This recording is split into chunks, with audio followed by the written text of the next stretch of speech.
já é igreja. Eu sou o André, pastor da Igreja Presbiteriana do Brasil desde 2017, e o objetivo desse curso é muito simples. Eu quero apresentar para você a IPB. Quero falar um pouco sobre a nossa história, sobre a nossa Constituição e sobre o que nós acreditamos. Ao falar da nossa história, eu quero falar sobre os pastores, alguns pastores, não todos. Também quero falar sobre como a igreja chegou ao Brasil, né? Ao falar sobre a história da IPB. Quero falar também sobre a nossa Constituição, como nós funcionamos, como funciona a estrutura da igreja presbiteriana. E ao falar sobre essas duas coisas, eu quero falar sobre o principal desse curso, que é o que nós acreditamos, o que nós confessamos. E para isso eu vou usar a Confissão de Fé de Westminster. Tendo dito isso, eu quero apresentar para você o material dessa turma, desse curso. O primeiro material e mais importante, deixa eu pegar aqui, é a Palavra de Deus, certo? Esse é o material mais importante, que daqui sai tudo que nós confessamos. A Palavra de Deus, ela é essencial, ela é fundamental, ela está certa do início até o final.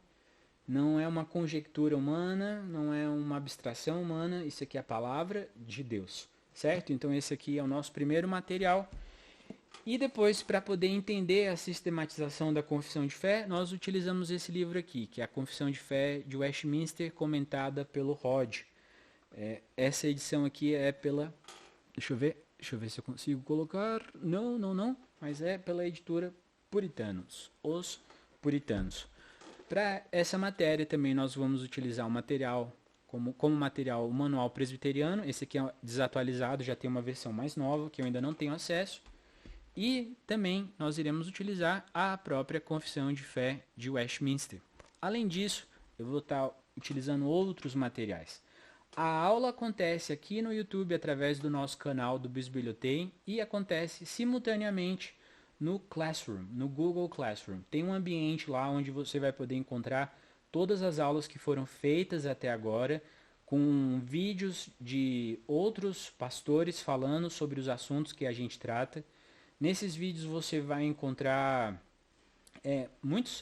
a grande parte dos vídeos são de pastores presbiterianos, mas tem pastores de outras denominações que também falam sobre os assuntos que nós tratamos.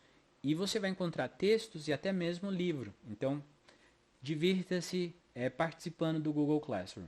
Se você é novo aqui, é só me mandar uma mensagem, seja pelo canal no YouTube ou pelas redes. E se você é aluno antigo, você já tem aí o caminho dos ovos. Você já tem aí o caminho certinho para poder acessar o material. Bom, essa é a 21ª aula. Hoje nós vamos falar das boas obras. E as primeiras 20 aulas aconteceram lá na Igreja Presbiteriana do Jardim Botânico, onde eu pastoreei nesse último ano. E a partir de agora, as próximas aulas, até o final do curso, vai acontecer aqui nesse ambiente mais aberto, que é o ambiente da internet, no canal Bisbilhotei, que é um canal que eu mantenho desde 2000 e bolinha, desde 2015, eu acredito. Então, se você tiver alguma dúvida, por favor, me mande. Eu não sou... referência em assuntos assim do tipo teológico, mas eu procuro tentar resolver. Então, não entenda mal, não sou nenhum Nicodemos. Admiro muito o pastor Augusto Nicodemos, admiro muito as grandes referências que a gente tem aí na internet hoje em dia.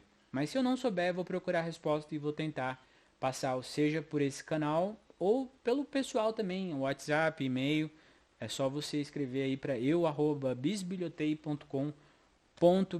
Dito isso, eu acho que a gente já pode então começar a aula. Nos dizer sobre o tema que nós estamos aí discutindo, né? Em primeiro lugar, sempre a palavra, e depois nós vamos para a confissão de fé para entender o que a palavra tem a nos dizer.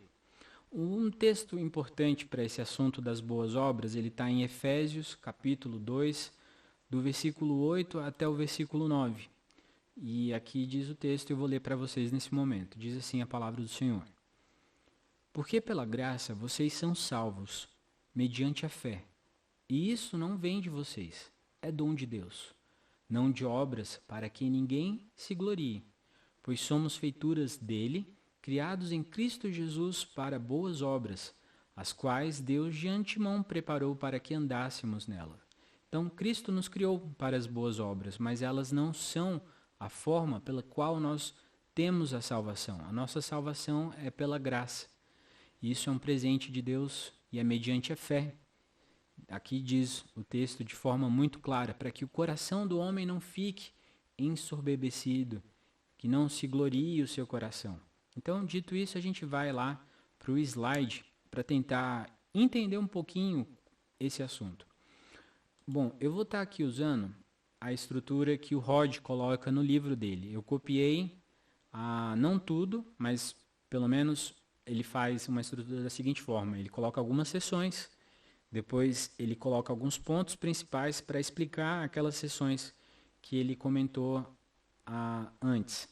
Então vamos lá para as primeiras duas seções. A primeira seção, ela diz assim, essa primeira seção aqui.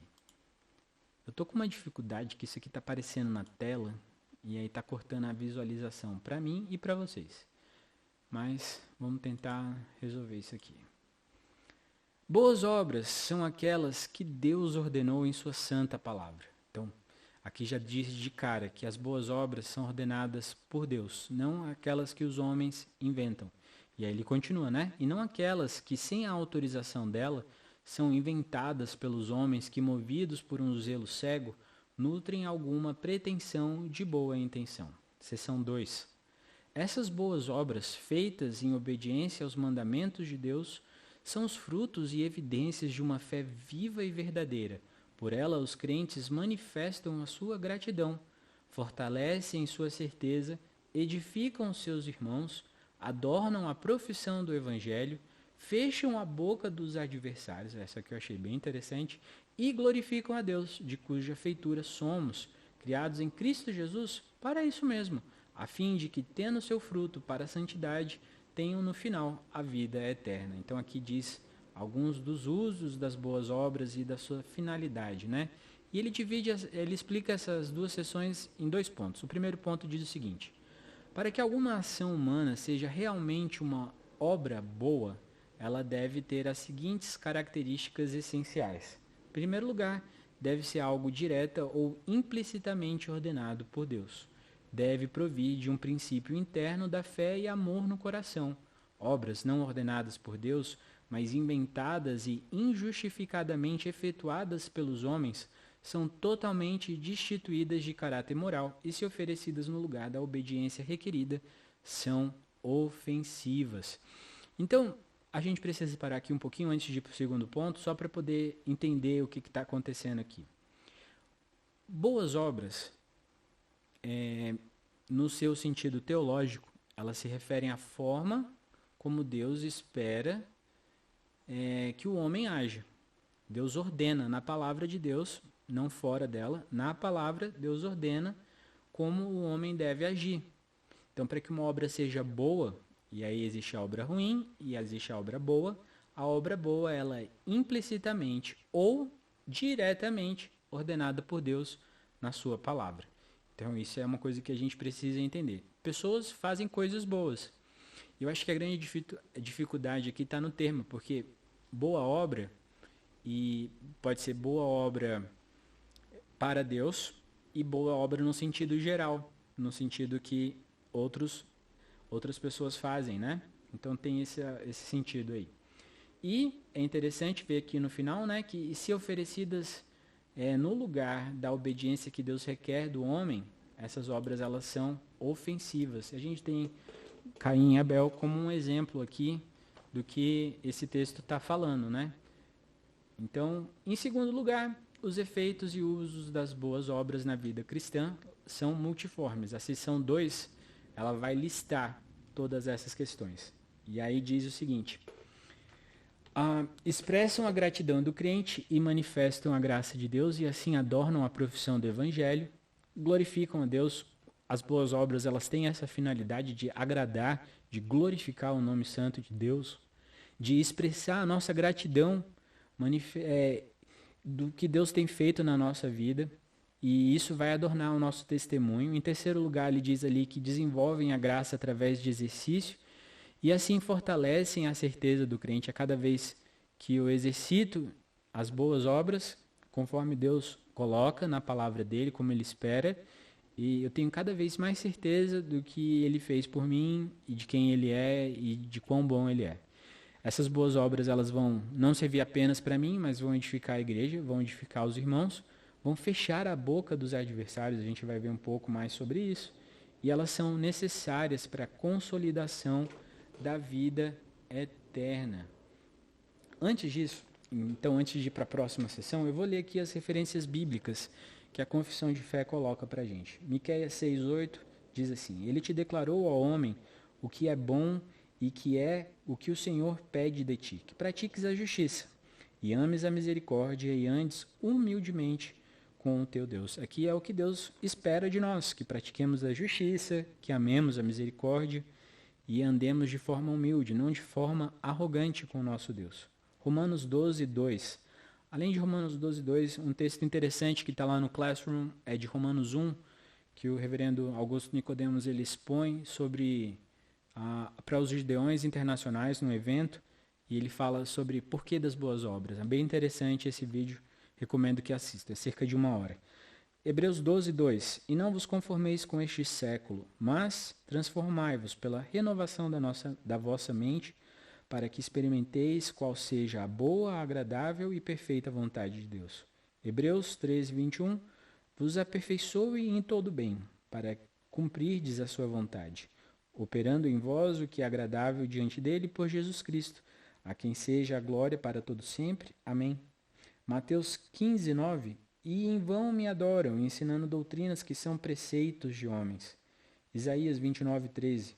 O Senhor disse: Visto que este povo se aproxima de mim, e com a sua boca e com seus lábios me honra, mas o seu coração está longe de mim, e o seu temor para comigo consiste só em mandamentos de homens que maquinamente aprendeu. 1 Pedro 1:18. Eu vou ler todas as referências, então paciência, viu, gente? Porque a ideia é nós tentarmos ver o que a palavra de Deus fala sobre esse tema. Nós hoje temos tempo, não temos mais apenas o limite de 1 hora e pouco, mas a gente pode falar aqui bastante.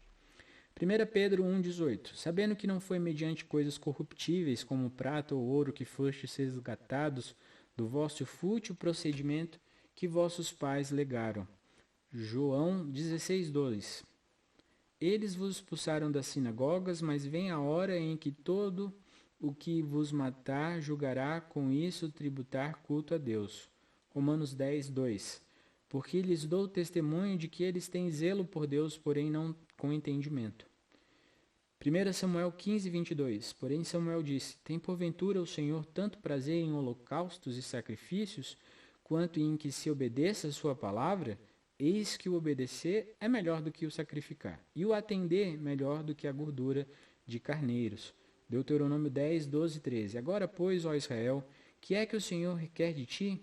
Não é que temas o Senhor teu Deus, e andes em todos os seus caminhos, e o ames, e sirvas ao Senhor teu Deus de todo o teu coração e de toda a tua alma, para guardares os mandamentos do Senhor e os seus estatutos que hoje te ordeno para o teu bem? Colossenses 2:16-17 e depois de 20-23. Ninguém, pois, vos julgue por causa de comida e bebida, ou dia de festa, ou lua nova, ou sábados, porque tudo isso tem sido sombra das coisas que haviam de vir. Porém o corpo é de Cristo. Se morrestes com Cristo para os rudimentos do mundo, porque como se vivesses no mundo, vos sujeitais a ordenanças, não manuseis isto, não proves aquilo, não toques aquilo outro, segundo os preceitos e doutrinas dos homens? Pois que todas estas coisas com o uso se destroem. Tais coisas com efeito têm aparência de sabedoria, como culto de si mesmo e de falsa humildade, e de rigor ascético, todavia não tem valor algum contra a sensualidade. Essas são as referências para a primeira sessão. E aqui algumas referências para a segunda. Tiago 2:18-22. Mas alguém dirá: Tu tens fé e eu tenho obras. Mostra-me essa tua fé sem as obras, e eu com as obras te mostrarei a minha fé. Vês como a fé operava juntamente com as suas obras? Com efeito, foi pelas obras que a fé se consumou. Salmo 116, 12 e 13. Que darei ao Senhor por todos os seus benefícios para comigo? tomarei o cálice de salvação e invocarei o nome do Senhor. 1 Pedro 2,9. Vós, porém, sois raça eleita, sacerdócio real, nação santa, povo de propriedade exclusiva de Deus, a fim de proclamardes as virtudes daquele que vos chamou das trevas para a sua maravilhosa luz. 1 João 2, 3 e 5. Ora, sabemos que o temos desconhecido por isto, se guardarmos os seus mandamentos. Aquele, entretanto, que guarda a sua palavra, nele verdadeiramente tem sido aperfeiçoado o amor de Deus. Nisto sabemos que estamos nele. 2 Pedro 1, de 5 a 10. Por isso mesmo, vós, reunindo toda a vossa diligência, associai com a vossa fé a virtude, com a virtude o conhecimento, com o conhecimento o domínio próprio, com o domínio próprio a perseverança, com a perseverança a piedade, com a piedade a fraternidade, com a fraternidade o amor, porque estas coisas, existindo em vós e em vós aumentando, fazem com que não sejais inativos nem infrutíferos no pleno conhecimento de nosso Senhor Jesus Cristo, pois aquele a quem estas coisas não estão presentes é cego, vendo só o que está perto, esquecido da purificação de seus pecados de outrora. Por isso, irmãos, procurai com diligência cada vez maior confirmar a vossa vocação e eleição, porquanto, precedendo assim, não tropeçareis em tempo algum. 2 Coríntios 9, 2.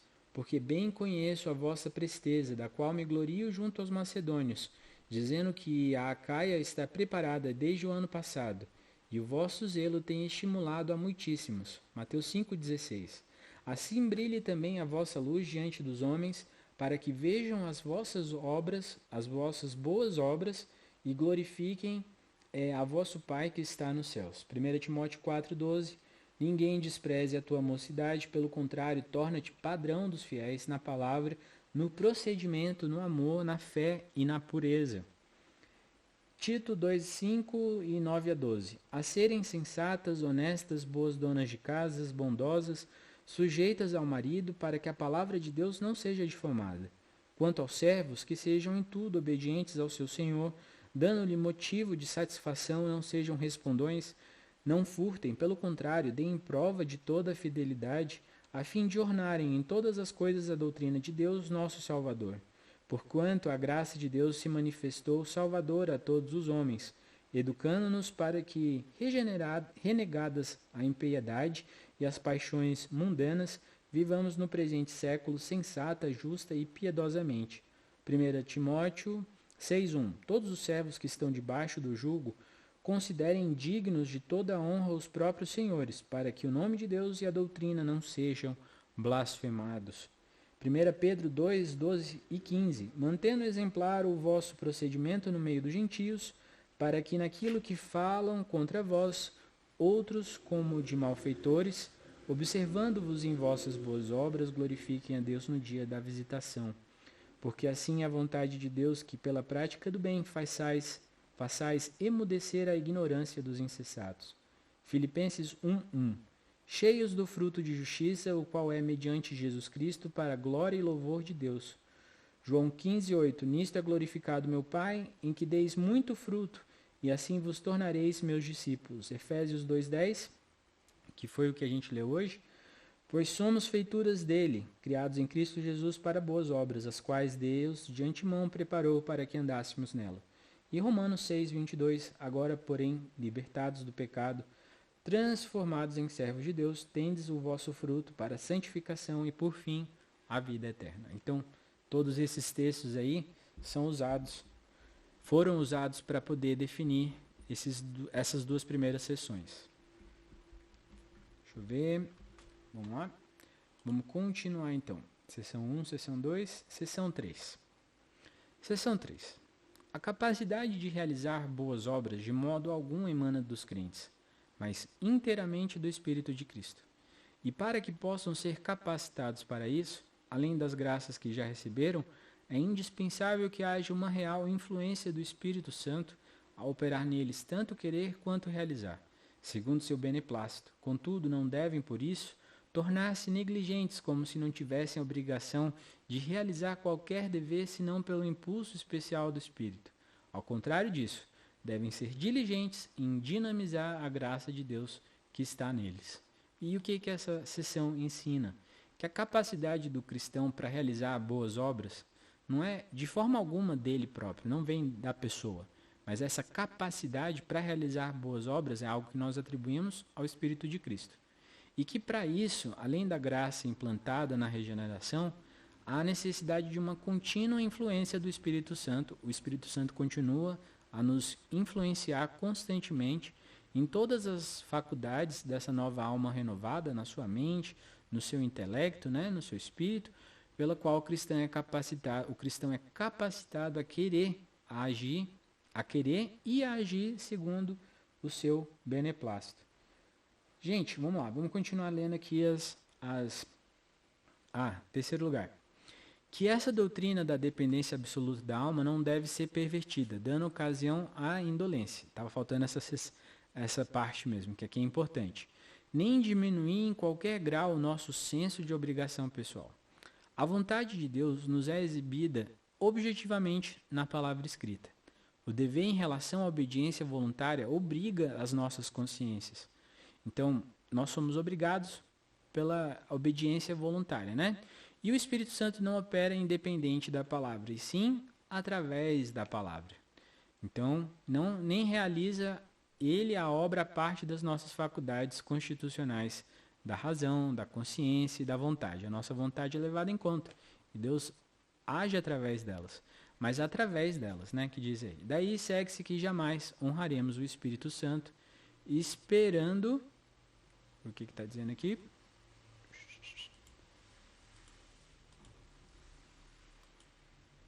Esperando por seus impulsos especiais. Ao contrário, nos entregamos a ele e com ele cooperamos enquanto buscamos sua orientação e assistência. Usamos todos os meios de graças e todas as nossas melhores energias, sendo e fazendo tudo quanto a lei de Deus requer de nós. Deus aprova, não é aquele que fica a esperar pela graça. Isso aqui é importante, mas sempre aquele que busca a graça e pratica a sua palavra. Aquele que busca a graça e busca praticar a palavra de Deus. Há um esforço intencional aqui que o texto coloca. E aí ele diz 2 textos, né? Aí a gente vai lá para a Bíblia de novo. Ele abre aqui em Lucas 11, de 9 a 13, que diz assim, se carregar, né? Por isso digo a vocês, peçam e lhes será dado, busquem e acharão, batam e a porta será aberta para vocês. Pois todo o que pede recebe, o que busca encontra e a quem bate a porta será aberta. Quem de vocês, sendo um pai, daria uma cobra ao filho que lhe pede um peixe? Ou daria um escorpião ao filho que lhe pede um ovo? Ora, se vocês que são maus sabem dar coisas boas aos seus filhos, quanto mais o Pai Celeste dará o Espírito Santo aos que lhe pedirem. Esse aqui é o primeiro texto, né? E depois Tiago 1, versículo 22 e 23. Sejam praticantes da palavra e não somente ouvintes, enganando a vocês mesmos. Porque se alguém é ouvinte da palavra e não praticante, assemelha-se àquele que contempla o seu rosto natural no espelho, pois contempla a si mesmo, se retira e logo esquece como era a sua aparência. Importante, né, gente? Não é só ouvir, não é só a teoria, mas também a sua prática. É isso que o texto está dizendo. Vamos lá, vamos ao texto, às referências bíblicas que embasam essa seção 3. João 15, 4 a 6. Permanecei em mim e eu permanecerei em vós. Como não pode o ramo produzir fruto de si mesmo, se não permanecer na videira, assim nem vós o podeis dar, se não permanecerdes em mim. Eu sou a videira, vós os ramos. Quem permanece em mim e eu nele, esse dá muito fruto, porque sem mim nada podeis fazer. Se alguém não permanecer em mim, será lançado fora, à semelhança do ramo, e secará, e o apanham, lançam no fogo e o queimam. Lucas 11, 13, nós lemos. Filipenses 2, 13. Porque Deus é quem efetua em vós, tanto querer como realizar segundo a sua boa vontade. Filipenses 4, 13. tudo posso fazer naquele que me fortalece. Tudo posso naquele que me fortalece.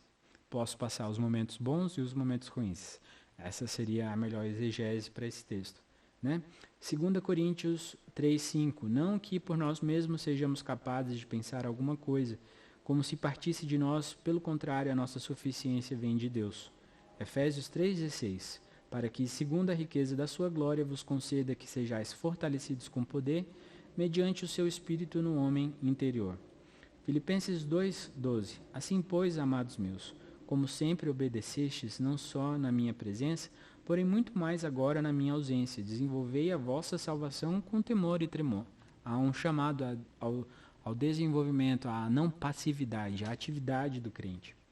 Hebreus 6:11 e 12. Desejamos, porém, continue cada um de vós mostrando até o fim a mesma diligência para a plena certeza da esperança, para que não vos torneis indolentes, mas imitadores daquele que pela fé e pela longanimidade herdaram as promessas. Isaías 64:7. Já ninguém há que invoque o teu nome, que se desperte e te detenha, porque escondes de nós o teu rosto e nos consome por causa das nossas iniquidades. Dito isso, simbora para a sessão 4, 5 e 6. Se eu não me engano, são 3 sessões de uma vez agora que ele fala. Deixa eu ver. Não? São só 2? Então, beleza, vamos lá. Sessão 5. Sessão 4, 5 e 6. São 3 sessões. Sessão 4. Os que alcançam, mediante sua obediência, a maior perfeição que lhe é possível nesta vida, estão longe de exercer e de fazer mais do que Deus requer, e não são capazes de corresponder aos muitos deveres que são obrigados a cumprir. Nós estamos longe, meus irmãos. Seção 5. Não podemos, por meio de nossas melhores obras, nem que a gente faça assim um Picasso, um Monet, um Chopin de boa obra, merecer da mão de Deus o perdão de pecado ou a vida eterna em razão da imensa desproporção. Há uma desproporção assim infinita, né? Que há entre elas e a glória por vir, e a infinita distância que há entre nós e Deus, a quem não podemos ser úteis nem quitar a dívida de nossos pecados anteriores. Mas quando tivermos feito tudo quanto pudemos, outra coisa não fizemos senão o nosso dever, e seremos servos inúteis. E porque sendo boas, elas provêm do Espírito, e como são realizadas por nós, elas são manchadas e misturadas com tanta fraqueza e imperfeições que não podemos suportar a severidade do juízo divino. Aqui está dizendo que pelo pecado, porque ainda estamos, né, nesse momento, aguardando a vinda de Cristo, o pecado corrompe as nossas boas obras. Por mais bem intencionados que sejamos, sempre tem algum problema no meio. Seção 6. Não obstante, sendo as pessoas dos crentes aceitas através de Cristo, suas boas obras são também aceitas em Cristo, nele, como se fossem nesta vida perfeitamente intocáveis e incensuráveis à vista de Deus, mas que ele, vendo-as através de seu Filho, aprove aceitar e recompensar o que é feito com sinceridade, ainda que seja acompanhável de incontáveis fraquezas e imperfeições. Deus sabe quem você é e sabe que tudo que você faz não vem acompanhado, não vem perfeitinho, vem acompanhado de fraquezas e imperfeições, como o texto diz. E ele aceita porque ele aceita através de Cristo, menos através de seu Filho, né? Isso é maravilhoso. E o que essas 3 sessões elas vão nos ensinar? Tem essa palavra difícil, superrogação. Antigamente não tinha o hífen dela, viu? Só aí para você já saber da nova ortografia. Está dizendo assim, que as obras de superrogação, mais do que é exigido, né, longe estão de ser possíveis, mesmo para o mais eminente santo. Imagine alguém muito santo, está muito longe dessa pessoa, que nesta vida ela não pode ser possível, mesmo para alguém que tenha alcançado a mais plena santificação, desincumbido plenamente de todas as suas obrigações positivas.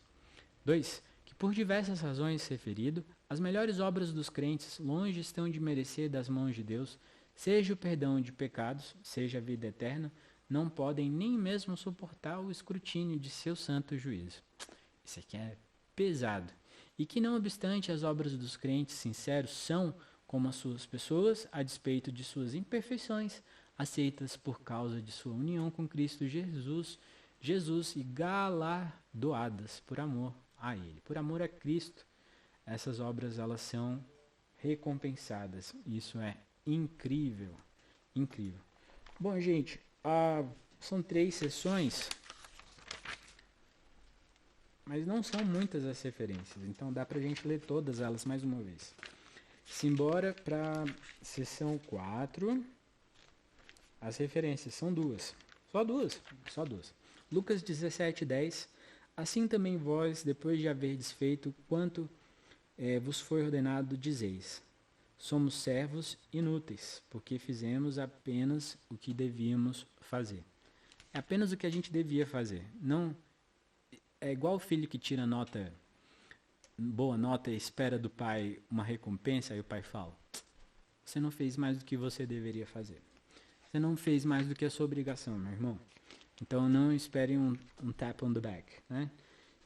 Gálatas 5:17.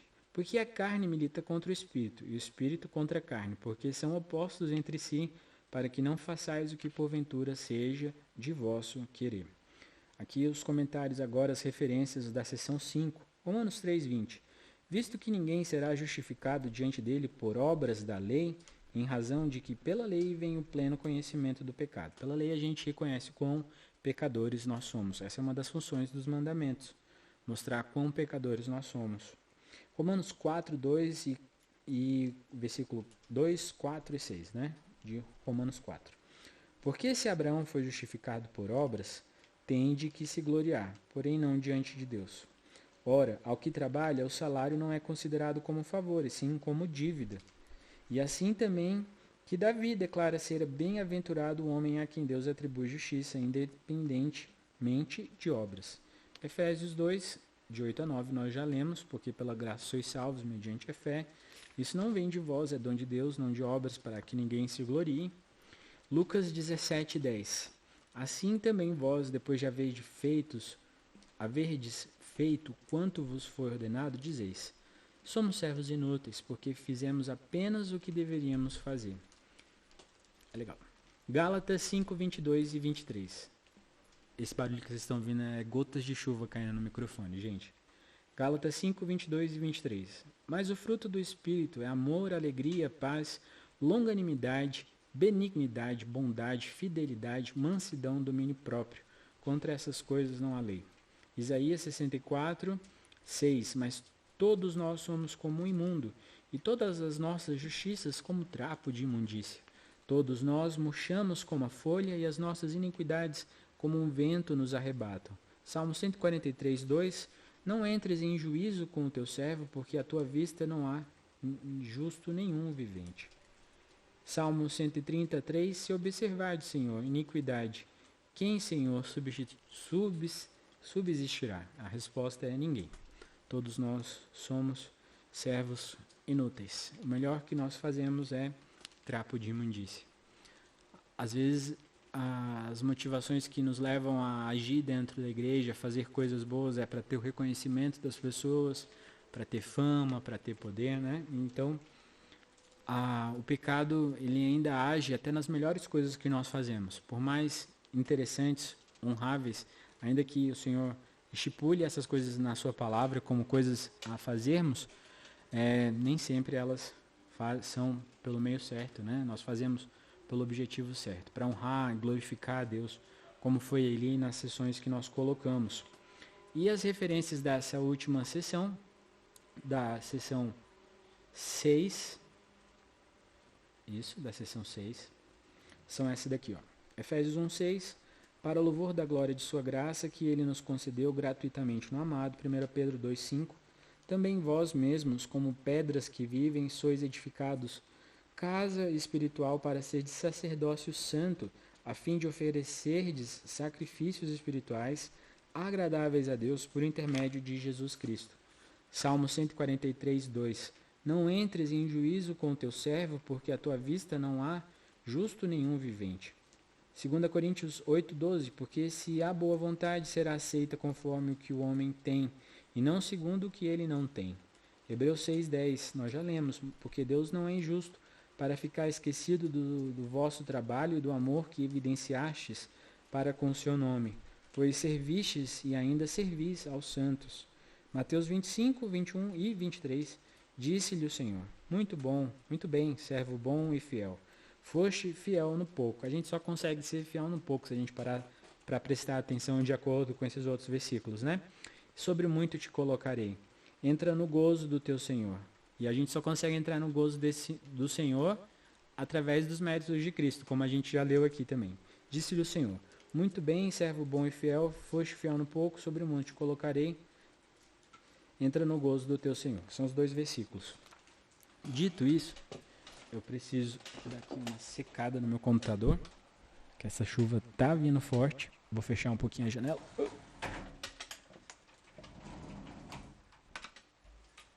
Não quero perder um computador. Vou fechar. Pronto, fechei.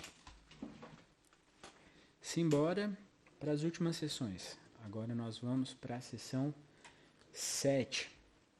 Olha só o que diz a sessão 7. As obras realizadas pelos não regenerados, ainda que sejam quanto à matéria coisas que Deus ordena e de bom proveito tanto a eles mesmos quanto a outros, aí aqui aquela boa obra geral que eu tinha falado no início, contudo, porque não procedem de um coração purificado pela fé, não são praticadas de uma maneira correta, segundo a palavra, nem com um propósito correto, porque eles não fazem para a glória de Deus, certo? Que é a glória de Deus. São, portanto, pecaminosas, nem podem agradar a Deus e nem levar uma pessoa a receber graça de Deus. E não obstante, negligenciá-las é ainda mais pecaminoso e ofensivo a Deus. Gente, aqui eu me lembro muito de pessoas que fazem obras assistenciais, mas fazem essas obras apenas no sentido... precisamos salvar o mundo que está caminhando a passos largos para sua destruição, ou pessoas que acreditam que boas ações vão dar condições a elas de, na próxima vida, virem melhor, num plano melhor, alguma coisa do tipo. Ou pessoas que começam, então, a defender qualquer tipo de causa que não são causas primordiais. Então as pessoas vão fazer boas ações contra pessoas que... deixa eu pensar aqui. As causas dos animais, dos pets, ou a causa, por exemplo, dos veganos, pessoas que trabalham... Essa semana eu ouvi uma notícia do Greenpeace, eu não sei se foi na Alemanha, eu creio que foi na Alemanha, que eles fecharam o aeroporto pedindo que as empresas, que o governo taxasse o combustível dos aviões e deixasse as passagens muito caras para que as pessoas não viajassem e assim o planeta fosse salvo. A gente consegue ver uma boa intenção dessas pessoas em cuidar do planeta. Mas nós começamos a ver que essas pessoas elas não estão praticando esses atos para a glória de Deus. Elas não fazem essas ações, não participam desses grupos para que o nome de Deus seja glorificado. Elas simplesmente pensam num bem comum, num bem geral das pessoas. Pessoas, então, que não são cristãs fazem coisas boas e fazem muitas coisas boas. Deus pode curar a sua saúde, pode curar a saúde do seu filho, da sua filha, do seu esposo, por exemplo, através de um cirurgião que seja um satanista. É uma boa obra, mas é uma boa obra geral, que ele está talvez sendo pago, às vezes não, mas ele não faz isso para agradar a Deus. Ele só faz isso talvez por algum reconhecimento de pessoas, ou por dinheiro, ou de pagamento, alguma coisa essa pessoa vai receber para fazer isso. Só que isso também é ofensivo ao Senhor. A gente precisa entender essa questão. Passando para esse comentário aí que eu fiz, e se eu deixei faltar alguma coisa, envie o seu comentário. Vamos lá, o que diz ali o Rod. A primeira coisa que ele diz é assim, que os não regenerados podem realizar muitas ações que por si mesmas são tais como Deus ordena. São ações que, se você olhar na palavra de Deus, são como Deus ordena. E são proveitosas, tanto para essas pessoas quanto para outros, para os cristãos também. A veracidade desse fato se verifica na experiência e observação de todos os homens, e cremos que a mesma não é posta em dúvida por nenhuma das partes. Nós sabemos que são boas ações. Não obstante, são todas elas mesmas as melhores, não só imperfeitas, como as nossas também são imperfeitas, certo? Moralmente consideradas, mas também obras ímpias, religiosamente consideradas. Não são, portanto, no sentido bíblico, obras boas, nem podem satisfazer as exigências de Deus, nem merecem a graça, nem preparam a alma para a recepção da graça. São obras em si vazias, que elas não têm não são para a finalidade que elas foram criadas, certo? Então aqui é muito claro essa parte. Bom, vamos lá terminar então a leitura das referências bíblicas desse trecho, e aí estamos finitos por hoje.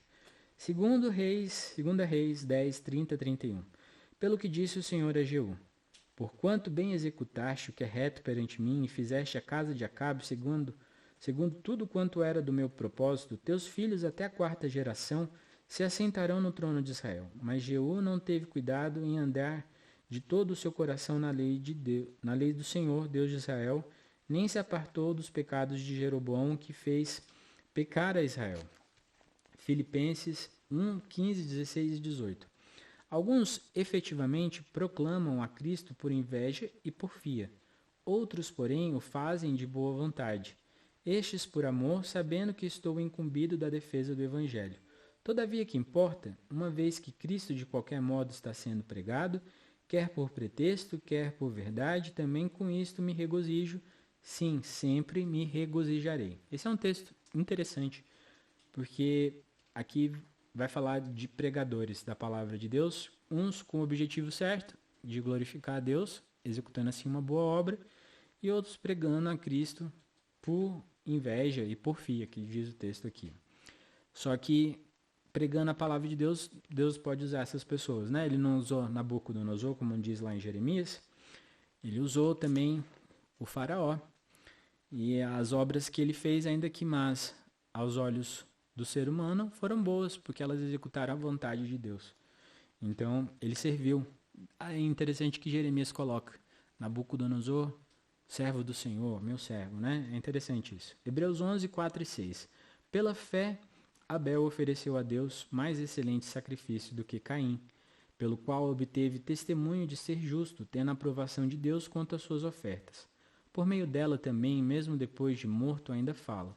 De fato, sem fé é impossível agradar a Deus, porquanto é necessário que aquele que se aproxima de Deus creia que ele existe e que se torna galardoador dos que o buscam.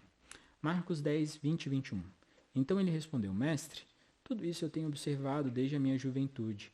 E Jesus, fitando-o, o amou e disse: só falta uma coisa.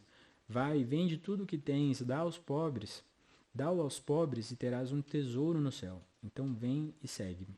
1 Coríntios 13, 3. E ainda que eu distribua todos os meus bens entre os pobres e ainda entregue o meu próprio corpo para ser queimado, se não tiver amor, nada disso me aproveitará. Isaías 1, 12. Quando vindes para comparecer perante mim, quem vos requereu o só pisardes os meus átrios? Mateus 6, 2, 5 e 16.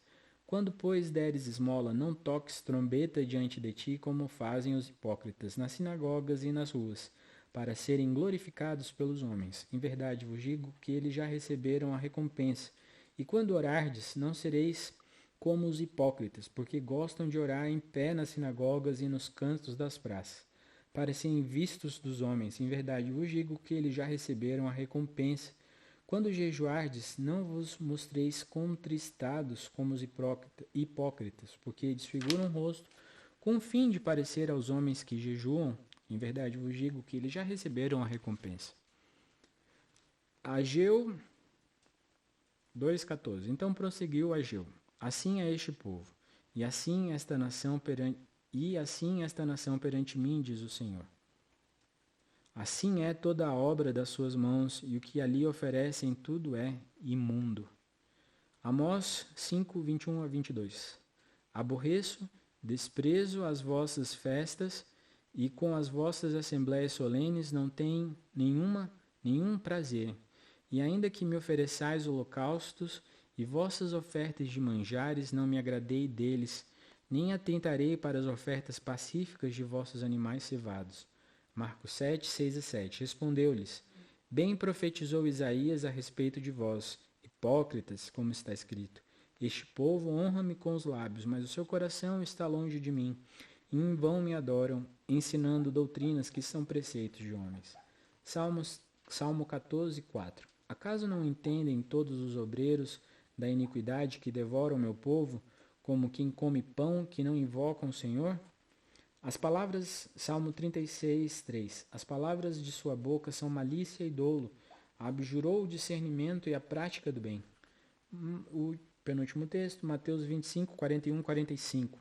Então o rei dirá também aos que estiverem à sua esquerda: Apartai-vos de mim, malditos, para o fogo eterno, preparando para o diabo e os seus anjos, porque tive fome e não me destes de comer, tive sede e não me destes de beber, sendo forasteiro não me hospedaste, estando nu não me vestiste, achando-me enfermo e preso não foste me ver-me. E eles lhe perguntarão: Senhor, quando foi que te vimos com fome, com sede, forasteiro, nu, enfermo ou preso, e não te assistimos? Então ele lhes responderá: Em verdade vos digo que sempre que os deixastes de fazer a um destes mais pequeninos, a mim os deixastes de fazer. Mateus 23, 23. Ai de vós, escribas e fariseus hipócritas, porque dais o dízimo da hortelã, do endro e do cominho, e tendes negligenciado os preceitos mais importantes da lei, a justiça, a misericórdia e a fé. Devíeis, porém, fazer estas coisas sem omitir aquelas. É um texto aí bastante interessante. São textos muito interessantes. Uma vez que nós lemos os textos bíblicos sobre esse assunto de boas obras, uma vez que nós também lemos o comentário do Rod sobre esse assunto, eu penso que é momento de nós encerrarmos essa aula falando sobre onde eu e você, onde a igreja se encaixa nesse assunto. Hoje, em 2022, já indo aí para 2023, é costume de muitas igrejas assistir a sociedade em projetos sociais, dando sopa, dando cesta, às vezes cobertor, ajudando com crianças em orfanatos, em asilos, prestando assistência com cursos e investindo na melhor condição da sociedade, para tentar diminuir as desigualdades. E a gente precisa pensar se nós fazemos isso para que a nossa igreja seja reconhecida, para que nós mesmos sejamos reconhecidos ou para que Cristo seja reconhecido em todo esse ato. E isso é importante porque muitas pessoas, elas pregam, elas acreditam que eu devo somente ajudar as pessoas e não devo falar de Cristo. Isso está errado. O objetivo aqui é glorificar diretamente ao Senhor, fazendo aquilo que Ele ordena ou deixa implícito ali que nós devemos fazer. E devemos fazer isso com temor, aceitando a nossa responsabilidade, não sendo passivos, mas sendo ativos, buscando crescer em conhecimento dele enquanto nós fazemos isso. Então nós devemos falar sim de Cristo enquanto nós estamos ali fazendo boas obras. Nós devemos querer que uma família que receba uma cesta básica, ela não fique ali apenas naquele alimento que em uma semana ou até menos vai deixar de existir. Mas nós queremos apresentar aquele que realmente traz sentido à nossa vida. Queremos apresentar Jesus Cristo. Queremos apresentar Jesus Cristo a essas pessoas.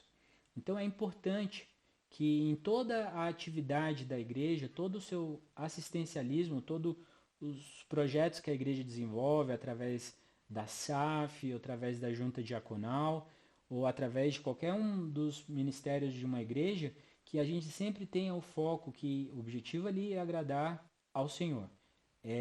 A boa obra não é feita pela nossa razão, mas pelo que o Senhor estabelece que deve ser feito. E isso muda muito todo o cenário. Em segundo lugar, eu queria colocar outra questão aqui que eu acho interessante. Eu sou pastor e sou também um comunicador. E como comunicador, eu vejo muitas pessoas postando de momentos que ela entregam cestas ou ajudam as pessoas.